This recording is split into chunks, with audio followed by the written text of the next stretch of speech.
Hello and welcome to the Honest Business Podcast. I hope you are very well. Today is going to be raw and open and about me, which some of you really enjoy these episodes, but I'm sharing lessons with you, so I'm sure you can take something from it and put this into practice. The title is a bit dramatic. The reality is this year has been quite dramatic. I have had a life-changing year and it has been hard for lots of it. But I thought I'd share my lessons with you because it might help someone. And if it helps someone, then there's a positive. So I've got 19 lessons to share with you. There might be something in here. Hopefully, there's lots of gems that you're like, yeah, do you know what? This is helpful. And I thought I'd just be open and honest and share with you. Throughout it, I haven't been able to be, and I still can't be to some degree around issues that have happened. But it's been a really hard year. It's been one of the hardest of my life. It's also been one of the best and most expansive and most amazing. And I hope from this episode you take anything that duality exists and happiness and sadness and pain and frustration and love can all exist in the same time and space and place. And it doesn't have to be one or the other because that's been my life. I think I might have even said that last year was one of the hardest years of my life, or the year before that. I mean, I've had a bit of the last few years have been tough for me. And I try and be open and honest about that because I think it's helpful for people to hear. If you're maybe having a hard time, you might watch podcasts, listen to podcasts, see people online, see people who are doing really well and think like, oh, it's great for them. It's fine. They don't have any issues. Like the reality is like, a lot of us have a lot going on, and I think a podcast is a really nice space to talk about that and be raw and open and speak from the heart. Is that cringe? Maybe, I don't know. But this is not necessarily, I mean, it's about business, but I think a lot of these lessons you can take with you throughout your life. So dive in, grab a drink, grab a hot chocolate, maybe a glass of wine, like I don't know, whatever you fancy doing, a snack, and I will share with you my 19 lessons. So my first one is you are so strong. Like you can fall down every single day and you can get up again tomorrow and you can absolutely kill it. And that is something that I've had to at some point every single night tell myself. Not for the whole year, but there has been months and weeks and long periods of time where every night has been, I get to the end of the day and think, I don't really know how we're going to keep going here, but let's just go. And what I should preface this by saying, rarely any of this is about the business. The business has had a great year. Like we've had, I think I need to check, but I'm pretty sure we've had a really nice amount of growth this year. The business is great, but my personal life, there has been a lot of things that have been challenging, difficult, heartbreaking, sad, just very challenging things that it just makes life difficult. So yeah, remembering that you're so strong is important. Remembering that you can literally fall down and then get back up and keep going again and again and again. But also the end bit really matters to me. And that's the end bit that's really helped me stay as focused as I have the whole year and still achieve all the things we've achieved as a business. And that has come down to this idea that you can get up again tomorrow and you can go again and you can kill it. It's not just to like get up again and then here we go, here's another thing, Groundhog Day. It's like, no, every single day you wake up and you're like, do you know what? Okay, I don't know what I can control today. Probably a lot of it you can't. And for me this year, so much of what's happened to me, I haven't got any very little limited control over.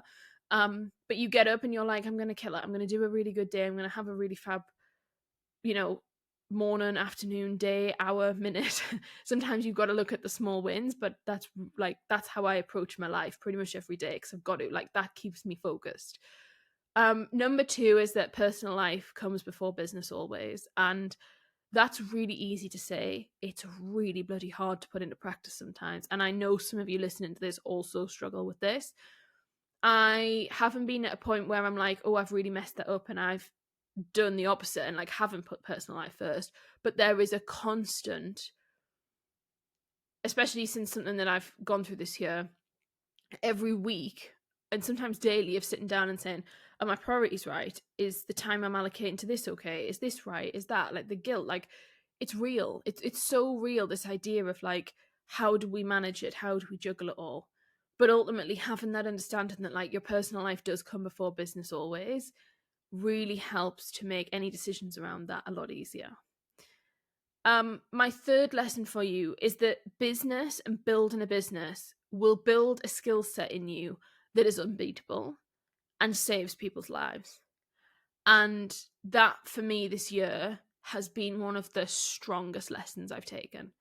I have realized that the resilience that I've built, the constant ability to keep going, the flexibility I have, the just so many things has allowed me to become unstoppable. Like, it really has. The business skill set, you can put that into your life, and in so many life situations will allow you to create an outcome that is way beyond what a lot of people can create. And that has really helped me. It's really helped me look at things differently. It's helped me be objective. It's looked at me to be able to just analyze things and be like, is that actually the right decision, even though everyone else might think so? And business builds that in you. So bloody lean in, because even when business gets hard, it's helping you so much in your personal life when something happens. Number 4, my 4th lesson was that prioritizing myself will never be the wrong decision. And that has been a beautiful revelation for me this year. And I've really put it into practice, and I've really pushed myself to test this out and like to actually show up for myself. And I've done a lot of things that has really prioritized myself in a way that, you know, previously, or some people externally might think, oh, that's quite like nice for her or good for her or whatever. Like, there's a whole, to be honest, I'm kind of completely removed from that these days, that I just kind of exist as to whatever people want to maybe say about that. But I've really prioritized myself, and I've realized that that's never the wrong decision. Whatever you need kind of does need to be there. My 5th lesson is around saying no to money. I do this a lot, and some people will say to me, they might even say, you know, you've got a money block, or they might even say, like, you're in business, you're supposed to be making money, like, turning away money doesn't really add to that. But my lesson is that saying no to money is the right thing to do, and it'll come back around for the better. And I spend a lot of time saying to people, no, you don't need that, buy this. And, you know, tell them to not spend £4,000, or tell them not to spend 10 grand, or like, it's a lot of money that I'm talking about, that I'm saying to people, like, that they're prepared to hand over to me and say, like, I want to work with you. And then me turn around and say, actually, I don't think you need that. Or no, this isn't right now. Or you don't need to spend that much. And when you add that up over a year, it's a hell of a lot of money, right? Like, it is a lot of money that actually would be profit, right? It's the money that is the exciting money. It's the money that's the take-home money. It's the money that gets really fun. But I have a real moral belief and a moral kind of value set that I won't serve clients who don't need to be in a certain container, and I will not let people buy things just because they want to buy something. And at times, you know, that is jarring. It's jarring to goals you set. It's jarring to things that you think. But ultimately, I have realised that I do the right thing. And by saying no, the money still comes around in some way. And it comes away in a better way for me, in a way that I want to have the money, or that I want to earn the money in a certain way. And that's exciting. Number 6, the lesson number 6 was, I wrote down, the bolder you stand, the better it gets with the type of clients you want to attract. And this has been really interesting. I'll just say it again. So the bolder you stand, the better it gets. And what I mean by that is in terms of like clients and who wants to work with you and who comes to you and says, hey, I'm ready to work with you, or I'd love to work with you. I think the bolder you can stand in your message, and the bolder that you can be in terms of like what you're trying to say, that really works. People really either get it or they don't. The people who don't get it, it's like, that's fine, that's okay. Like, they can just do whatever suits them, because it wasn't meant for them in the first place. And I know you hear that all the time, but this year I've really felt that in a really interesting way. Number 7 is, the lesson was around team, and I said, only have people around you in your team who are genuinely excited about your business. This is so important. And this is less so like a lesson that's come from my team, but more so about when I've seen other teams play out. You know, I've seen team evolution. I've seen either businesses that I'm not familiar with or businesses that I've been with for a while, and I've seen how the teams move forward. There is a real need for you to have people in your team who are genuinely interested in your business and want it to do well, and are like bought into the mission.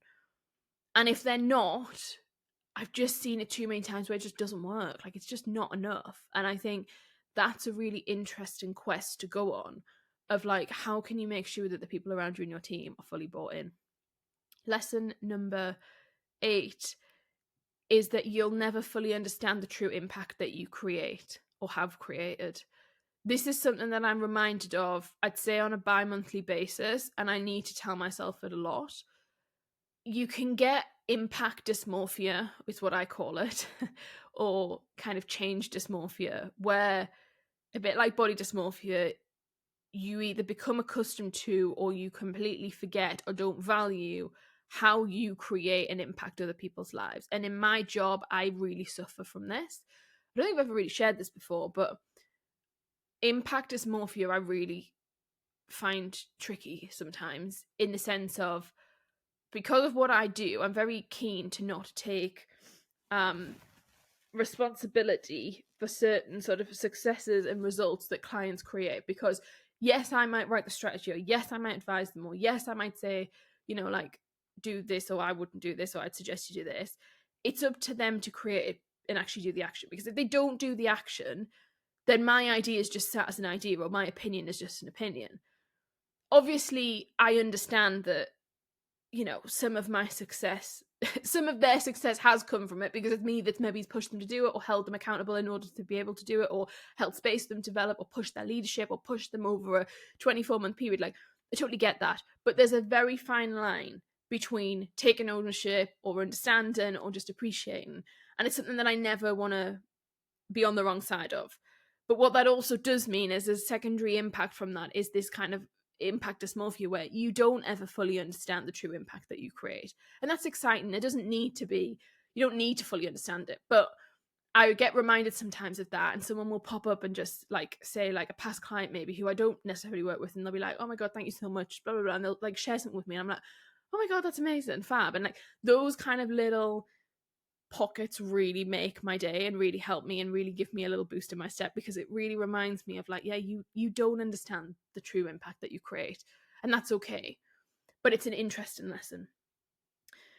Lesson number 9 is there's so much space for us all to thrive. This is so important. There is literally, in 2024, 2023, no reason to feel like there's like competition that's like biting away business, and that there isn't enough for everyone, there isn't enough to go around, and like that we've all got to like try and get clients from the same pool of people. Like, that is just not true, categorically not true. And I just think that I love when I'm reminded of that, and this year I have, like, I've just like, it's just really obvious to me of like, there's so much to go around. Like, there's no need for anyone to be like annoyed or unhappy, or like, there's just no reason. Like, everyone can thrive. I think also it's another thing of like, this year I've really been reminded like why there needs to be competitors in a marketplace. Like, we need 10 of the same thing, we need 100 of the same thing, or thousands of the same offering, or the same membership, or the same thing, because everybody wants a different thing. They connect with different people, they want a certain delivery style. Like, you don't have to be everything to everyone, and therefore having this plethora of people and collaborating with people is really important. Like, understanding that there's power in two people who do the same thing coming together, like, that's really beautiful. And I think that's an important thing for people to take with them. Collaboration is good. Lesson number 10 is so true, and is something that many people don't want to accept, don't want to buy into, haven't quite gotten to yet, but it's such a game changer. Lesson number 10 is that emotional intelligence and self-awareness explains so much and is the catalyst for amazing growth. This is so powerful, yeah? So emotional intelligence and self-awareness explains so much. It explains why people behave the way they are, why people get certain value out of something, why people think something's great, why people think it isn't, why people implement, why they don't, why they succeed in business. It explains so much, how people respond, how they react. Like, that in itself just explains so much. But the other interesting piece is that strong emotional intelligence, high self-awareness, high understanding of who people are in themselves is a massive catalyst for growth, for sustainable growth as well, and for growth that is meaningful. And that has been a really nice lesson this year. I've had a lot of proof of that. I've had a lot of hypothesis kind of validation, because I believe that to my core. But this year I've had a lot of examples where I've thought, yeah, tick, tick, tick, tick, tick, tick, tick, tick, tick, tick. And I can be sat in situations thinking, I can see how this is going to go here. Or like, I can see someone's completely disconnected or they're completely unengaged. But why are they unengaged? Why is this? And in our business, I spend a lot of time refining things. I talk about that a lot. One of the issues we have with refinement is understanding, where do we refine and improve something, or where is it the issue of the other person? Because we have a lot of that where, like, we don't have a lot of it, that's not true, but we have situations where it's like, we could do this and we could improve something by X. And then someone in the team, normally my head of ops, is like, yeah, but how much is that our responsibility, or how much is it on them, on the client, on the person, on the stakeholder, on whoever it is? And that is so true. And it's something that's really important. And it's something that we always have a discussion over. And so lesson number 10 is really important. I hope you're enjoying these lessons. Hope that they will help you in your business. Lesson number 11 is give yourself more time than you'll think you ever are going to need. Again, so obvious, but this year we've really felt that in the business, in terms of we had a lot of projects to do this year and we've achieved a lot of them. Some of them didn't get done, but they all took way longer than we planned. Bearing in mind, we're a number of years into this, right? We understand that like things take ages, and I'm always saying to people like stuff takes way longer than we think. So we had put in some decent timelines for stuff and it still took longer, mainly down to me a lot of the time. And so that was kind of, if you've listened to or going to listen to the episode around what I'm working on this year, that will make more context. But just understanding, like, give yourself more time than you ever think you're going to need, because stuff takes bloody ages for whatever reason, whether that's down to you or whether it's something you can't control. Just give yourself plenty of time. Number 12. This is, if you work with clients, if you work in the development space, whether that's professional, personal, whether you're helping people in some capacity, this is an important one. Lesson number 12 is, it doesn't matter what you view as a win or progress or impact, a client will see it in a different way. It might seem small to you, but someone, for a client, it might be like a huge life-changing thing. And the lesson in that is that we don't need to judge that. We don't need to manipulate it. We don't need to try and make something bigger if it doesn't need to be. When I say manipulate, I'm not suggesting I'm not saying manipulate clients. I'm saying, trying to engineer or manufacture a certain result is not necessarily going to make people happy. That's not what people necessarily want. And therefore, you projecting whatever you think someone should want from an experience is not going to end well. You don't need to do that. And I love observing, what do people get from things? Particularly, like, say, group things. Like, can everybody experience the same experience, but then they don't, right? Everybody takes so many different things from it and they get so many different wins from it. And that is, again, another fascinating place to be and a place to sit in a really exciting space. Number 13, lesson 13. This is a biggie. Many of you need to listen to this. Everybody, all of us do, I'm sure. Procrastination is often a lack of understanding of why you're doing something and / the connection to your goal or the goal that's related to the action that you're going to take. I'll just repeat that again. So procrastination, if you're someone who struggles with procrastination, I'm saying that I've learned this year and reinforced to me that procrastination a lot of the time, I'd say 85% of the time, is just down to this lack of understanding of why you're doing it, which means like a lack of emotional connection to the goal. It means a lack of emotional connection to why are you going to do this, because what is the end result? To some degree, it's a bit about reward satisfaction theory, but not 100%. But it's just about this idea of like, if we're connected and glued into things, actually doing the work becomes a lot easier. If we are not understanding where we're going, that's when the procrastination can like fly out of control. And this is where Year of Clarity has really helped tons of my clients, because Year of Clarity is a really good example where this has helped them. So Year of Clarity, for those who don't know, is a strategic planning program. It's kind of like a system that you install into your business every month. It's sort of like a business MOT.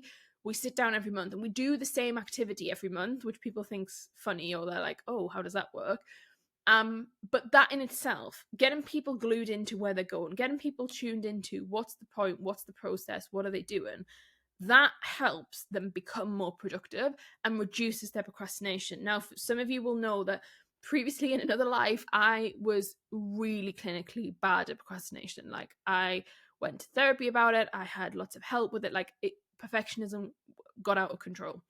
And I can just ring true to this. Every year I get more and more evidence around this idea that, like, we need to be glued into goals. We need to be constantly on this clarity cycle of understanding where we're going. And it's really important. So that was lesson number 13. Lesson number 14 is around taking up space. So another lesson for me this year was taking up space is important, and inspiring other women is critical, and we all need to do more of it. The power of inspiring one another is something that I think is so underestimated and yet is so, so important. Helping people have hope, helping people dream is such a gift to give people. And it's something that I'm really trying to take into next year with me and prioritize it more in the business in terms of our, like, marketing and content, because it's very easy for me to be, I've got a very dry sense of humor, and I'm very what's the word, like, I'm very much, I don't know what the correct word is, I can't think of it, but I just don't, I'm very practical, right? I'm very sort of like, what do people need to know? What do we need to do? Let's move. But there is a reality where we need to inspire people, and that needs to take up space, and it needs to be valued, and it needs to be prioritized. And so that is a huge, huge lesson from this year. Lesson number 15 is a goodie. This, you'll have heard me say this before. The boring, repeatable stuff makes the most impact. Like, nothing replaces just getting the reps in and just doing the work. And I have seen that this year play out with me, with clients, with others. Just like, get your head down, do the repeatable, boring stuff, because that makes the most impact. And nothing replaces getting the reps in. Like, it just doesn't. People will try and say, like, oh, do this and do that. I'm like, yeah, but where's the consistency in it? Where is the repetition? Where is it you just actually getting good at something rather than doing 200 million things at once and doing them one time only and then, like, bailing? And that is so, so important, and something I'm really, like, I really want to fly the flag on, because it's good. Number 16 is home and business success aren't congruent, in the sense of, like, it doesn't have to be one or the other, and it doesn't have to mean that if one's not going well, the other has to suffer. And I think there is such a narrative pushed online and around sort of in media that if your life, you know, if your personal life is difficult, then inevitably your business is going to die, or inevitably it's going to go completely wrong, or it's going to go tits up. And I just hope that I've been an example to people, and will continue to be. I will continue to fly the flag for this, that you don't have to have one or the other. Not everything has to be rubbish and everything has to be great at the same time, because my life is a running daily representation of this, of, like, you can have a great time in one and a bad time in another, or you can have kind of great moments and not so great moments, and, like, that's normal. It's life. To me, that's what balance is about. Yes, we'd love for it to all be great, but, like, the reality is that there are challenges and there are things that are going to crop up. And so for me, I'd say this idea that duality is present is so critically important. And I really try and model that to people, and really try and embody that, to say to people, like, hey, this is important. You don't have to let everything go to rubbish, or not everything has to be awful. Number 17 lesson, it's a very basic one, but it's a one you probably need to hear. And that is, you are bigger than your excuses. This year, I have had the opportunity to have many excuses, and they be very valid excuses, okay? I'm not saying that making excuses is a bad thing and that like it should be demonized. Like throughout this year, I've had numerous different occasions where I have every right to have an excuse and to have a reason not to do something. But I'm bigger than my excuses. It doesn't matter whether they're valid or invalid or whether they're right or not. I'm bigger than them and I can rise above them. And that for me, I've held on to this year on the days where I've thought, like, I really could do without this, or I might just stay in bed today, or I don't want to get up, or I don't want to like have to deal with X, Y, and something. Like, I just come back to who are you as a person? Who do you show up as? Who are you embodying? Who are you as a leader? Who do people like? Who are you? And inevitably, 99% of the time, that means that I'm bigger than those excuses. And I say, no, self-discipline is important. And being able to lead yourself through things, something really hard, it's one of the most powerful transformational things you can do. Yes, it's great to have support around you. Yes, it's fabulous if you can be helped. But like, if you can lead yourself through that whilst you're crying or thinking, I don't even know what the next step is, or you're sat there in the car thinking, my God, I do not know what the next hour's got in store for me, you can still rise above it and you can still be bigger than your excuses. And that's been real for me this year. Like those examples I've just given you have been me, have been what I have at times been dealing with and going through. And I've not had the answers. I've not had the expertise that I'd needed. And this is not in business, this is massively in my personal life. But, there's certain people who haven't been here because they can't be, or, for various reasons, like, that I've needed that I can't pull on. And, like, it's just been really tricky. But ultimately, in all of it, I've just been like, right, one step in front of the other, next thing, next thing, next thing. And as I've said, like, sometimes that's been minutes, sometimes it's been hours, sometimes it's been days, sometimes it's been weeks. And now I'm at a point where I can look months ahead.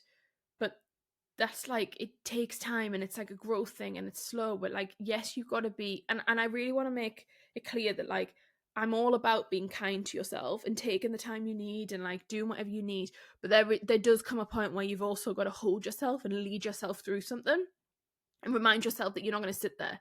Stuff does not last forever. Happiness doesn't last forever. Sadness doesn't last forever. Situations don't just sit as situations. And so reminding yourself of that and being able to lead yourself through something is so, so important. It's so transformational and it's so fantastic for people around you to see.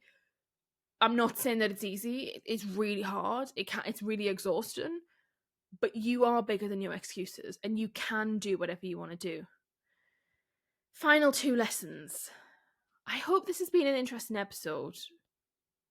I don't know, it feels a bit strange, I suppose, sharing them, but maybe it's helpful. Number 18, the long term will always win. Long-term gratification is so important. That is something that I tell myself every single day. It's something that I embody every day. I try and really buy into. I tell myself, I tell clients it, like, the long term will always win. And long-term gratification is something you have to get on board with. You need to integrate into. You need to fall in love with. You need to like fully be a spokesperson for, because it'll change your life. And it changed mine many years ago. And I continue today to see and experience and benefit from the fact that I got my head down and I fully understood what delayed gratification was and understood why that would benefit my life. And there's various points this year where I've had real pinch me moments of thinking, May, you've done that, and you've done it because you decided to look at the long term in mind instead of just needing this instant hit and this instant gratification. And I will be forever proud of myself for that. And I will be forever flying the flag and saying to people, like, you need to take this seriously because it changes lives and it's so, so important. I know I'm really passionate about this, but hopefully I'm passionate about all of these lessons because I feel really strongly that it's my kind of gift to you. And I hope that you see it as a gift and you take it and you utilize it. And I'd, love to hear your gifts as well, your lessons, because I feel like everybody has so many amazing lessons from the year. Number 19, the final lesson that I'm going to share with you today from my life-changing year, my hard year, the year that's really pushed me. It's really stretched my emotional intelligence. It is at times brought me to a halt in terms of my personal life and finding the strength to like keep going and have an answer and be able to show up in the world as I'd like to show up. And my final lesson is be kind and just assume the best until otherwise. I have really had to try and like get this one going. I just, not that be like, you know, I try and be kind all the time. I have a really hopefully gracious heart and I try and be a very generous individual. But the assuming the best piece, I've really like had playing in my head this year. Like just assume the best, assume the good in people, assume that people are happy. And it's important because if you do anything other, then you're going to live a life of just constant anxiety, constant worry, constant uncertainty, constantly just trying to second guess people, and it just doesn't work. So be kind and assume the best is my final lesson, and is a lesson that I hope you take forward with you, and I hope you utilize, and I hope that you really embody, because it's an important one. And we'll end on that. Be kind and assume the best. Thanks for listening to my lessons from 2023. 19. We've covered 19 lessons. Yeah, as I said, I'd love to hear yours. Feel free to maybe do a piece of content on it, or send me a message, or just be like, which one resonated with you? Do we share any of the same lessons? That would be interesting to know. Join me next week for another episode. Until then, enjoy. Have a good week. I'll speak to you soon. Take care. Bye.